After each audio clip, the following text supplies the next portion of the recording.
Welcome, enlightened ones. Never let your cup get full. We will begin with AI's blind interpretation. Prepare to witness what the algorithms predict.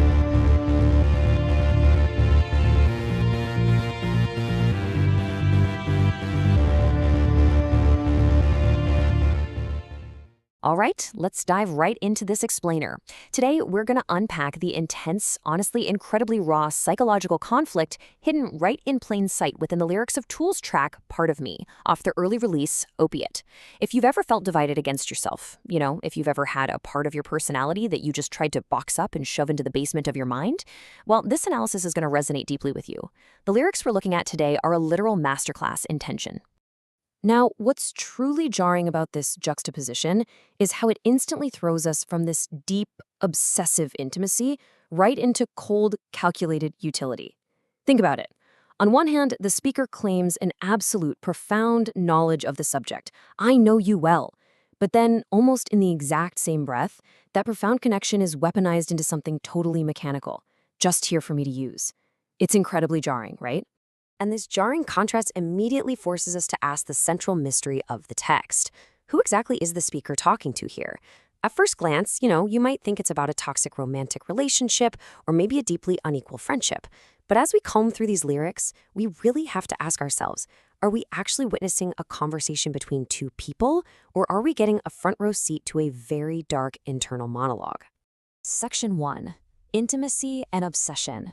The Illusion of Closeness. Let's start by peeling back the first layer of this lyrical onion.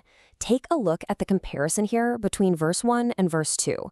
Verse 1 says, I know you well, you are a part of me. I know you better than I know myself. And then in verse 2, it repeats but adds, better than one might think. Notice this rigidly repeated, almost mantra-like structure across the verses. I mean, it isn't just poetry, it's a fixation.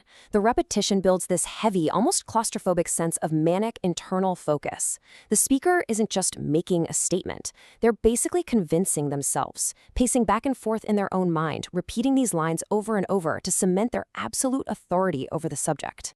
And this brilliantly illustrates just how deep that fixation actually goes. 15. That is the number of distinct times the speaker uses the word no in this incredibly concise text. Think about how short this track is, yet the word no is just hammered home over and over again. It creates this inescapable intimacy. There are zero secrets here. Whatever this entity is, the speaker has mapped every single square inch of it. But, as we're about to see, knowledge doesn't necessarily equal love. Section 2. The Anatomy of You. Defining the target. So now that we've established the obsessive action of knowing, we really need to understand the object. Exactly who or what is the you? As we enter the chorus, the text repeats this exact phrase 4 times in a row. You are just a part of me. It completely strips away any ambiguity. This isn't a song about a bad breakup with someone else. No way. By cementing the idea that the target of this obsession is inextricably bound to the speaker's own identity, the source text completely shifts our perspective. The you is actually the I. So the crucial point here is that we're essentially looking into a psychological mirror. The you is an internalized entity. It's a deeply suppressed fraction of the speaker's own identity. And honestly, this is exactly why this explainer matters to you and me. Because we all do this. We all have fragments of ourselves that we segment off. Maybe it's our vulnerability, maybe it's our anger, or maybe just a past version of ourselves that we're kind of ashamed of. This track is a raw, unflinching reflection of exactly how we treat those exiled pieces of our own selves. Section 3. The Turn Toward Control. Stripping Agency. We pivot sharply now to the bridge of the song. When we isolate these lyrics, we completely transform the poetry into a stark, almost clinical checklist of subjugation. You don't speak, you don't judge, you can't leave, can't hurt me. I mean, this is total lockdown. The speaker is completely stripping this internal entity of its agency and its threat. It's a defense mechanism dialed up to the absolute extreme. The speaker has taken this vulnerable part of themselves, trapped it in a psychological cage, and dictated the absolute terms of its existence. And this phrase right here, this is the climax of that bridge. Just here for me to use. It brilliantly illustrates the terrifying reality of this internal relationship. It isn't about self-love, it isn't about self-acceptance or healing or, integrating your shadow self. It is about total, unfeeling utility. The speaker is keeping this part of themselves alive strictly for their own benefit, just to exploit it whenever necessary, all while keeping it completely subjugated. Section 4. The ultimate sacrifice. The violent climax. The psychological tension finally breaks here in the third verse.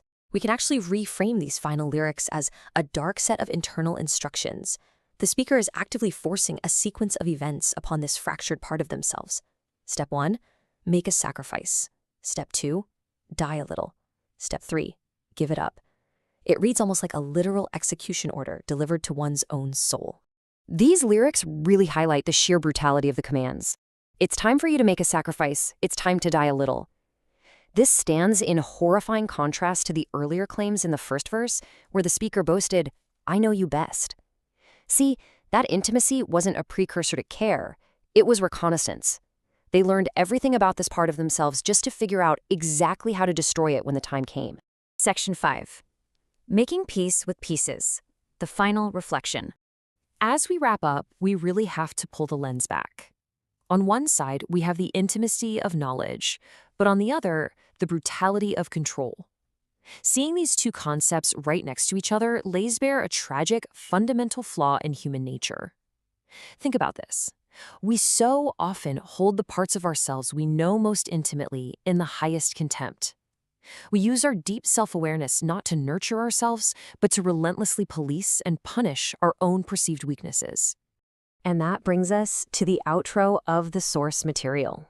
The track doesn't end with some neat, happy resolution where the speaker embraces their flaws and becomes whole. No. Instead, it leaves the conflict utterly unresolved, abruptly echoing this single haunting phrase one last time. A part of me. And then, it just fades out. Because the piece of themselves they tried to kill off, the piece they tried to sacrifice, it's still there. It will always be there, lingering right in the background. So, as you digest the intense psychological weight of these lyrics, I want to leave you with this final thought. Look at your own internal landscape. Think about the fragments of your own identity that you suppress, that you judge without mercy, or that you merely keep locked away just to use. I challenge you to ask yourself, which part of yourself are you sacrificing? And is it finally time to let it speak? That was AI's blind interpretation. Will it hold up to an interpretation that is guided with notes and references? Do you believe that I'm fat or skinny? You decide. Welcome to This Explainer. Today, we're going to explore how an intensely aggressive rock track from Tool's debut EP, Opiate, actually hides a deeply structured psychological puzzle. You know, if you just listen to the loud guitars and the screaming, you might think, okay, I'm just hearing pure early 90s angst. But as we're about to see, there's an entire philosophical architecture operating just beneath the surface. So, what's really hiding inside all that abrasive noise? Let's dive into this mystery and peel back the layers of Tool's song, Part of Me. We're going to discover a fascinating narrative that's been hiding in plain sight this whole time. It's honestly a brilliant example of how a band can take incredibly dense metaphysical concepts and disguise them perfectly as heavy, driving rock music. All right, Section 1, the Jello Loft Origins, the DIY foundation of Part of Me. To really understand the raw aggression of this track, we first need to look at the environment where it was born. The gritty, theatrical punk scene of the Jello Loft gave the band the exact foundation they needed to experiment with these abrasive sounds. This was a rehearsal space and a communal residence over in Hollywood, and it served as the home base for the Green Jello Collective. Actually, before Tool achieved massive fame, their frontman Maynard James Keenan was a member of this collective. The vibe there was heavily characterized by a punk rock DIY aesthetic. We're talking literally building their own sets and taking a deeply theatrical approach to making music. And you know, this specific framework was exactly what allowed Tool to experiment so freely with the incredibly raw and psychological sound we hear on Part of Me. Moving on to Section 2, decoding the lyrics, surface-level aggression versus deeper meaning. Now, on the surface, this raw production absolutely matches what sounds like an intense interpersonal struggle. When you hear the furious delivery of the vocals on this track, it's totally natural to assume the singer is just dominating another person. I mean, it sounds like an aggressive confrontation between two separate people, right? It really raises the question of who is truly on the receiving end of all this anger. But the lyrics tell a completely different story once you pay close attention.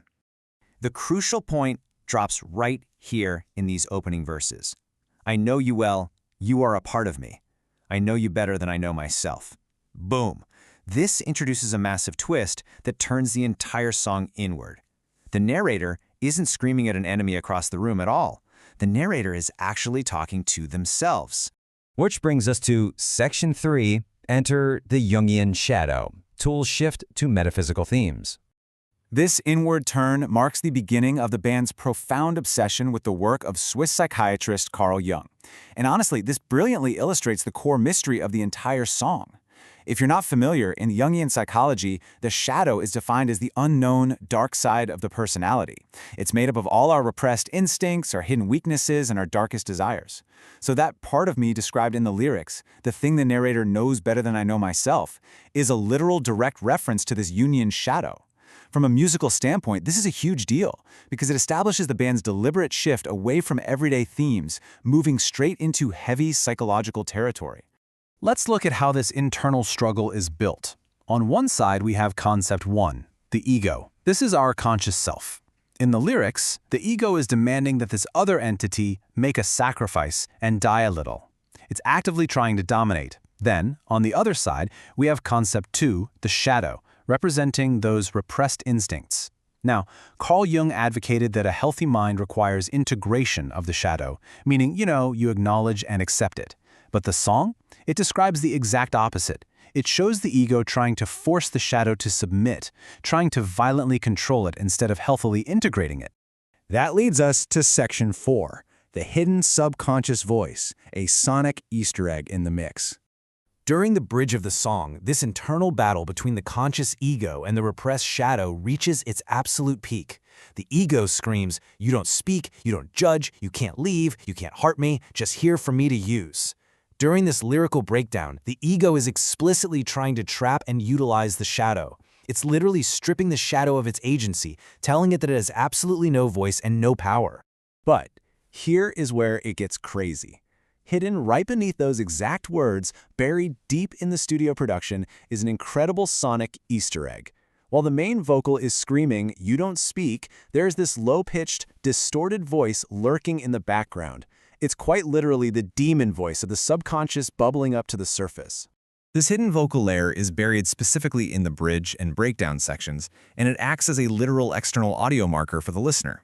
While the primary lyrics might still trick someone into thinking this is just a regular fight with another human being, this hidden production trick represents the actual physical voice of the shadow itself. This brilliant musical choice ultimately proves, without a doubt, that the song isn't about two people at all. It's about a single mind at war with itself, perfectly masking incredibly dense metaphysical theory right behind a wall of aggressive punk rock. As we wrap up this explainer, I want you to take a second and reflect on Carl Jung's theory of integration. We've just seen how a rock band turned psychological turmoil into a sonic masterpiece by giving the subconscious a literal voice. So ask yourself, if our conscious ego constantly attempts to dominate our repressed instincts rather than integrating them, how do you confront the unseen parts of your own mind? What hidden voices might be buried in your own psychological mix? Thanks for joining me on this deep dive today, and I highly encourage you to go give the track another listen with these new layers in mind. Every time you run off back into your cozy little world without hitting like or subscribe, I get a little closer to this.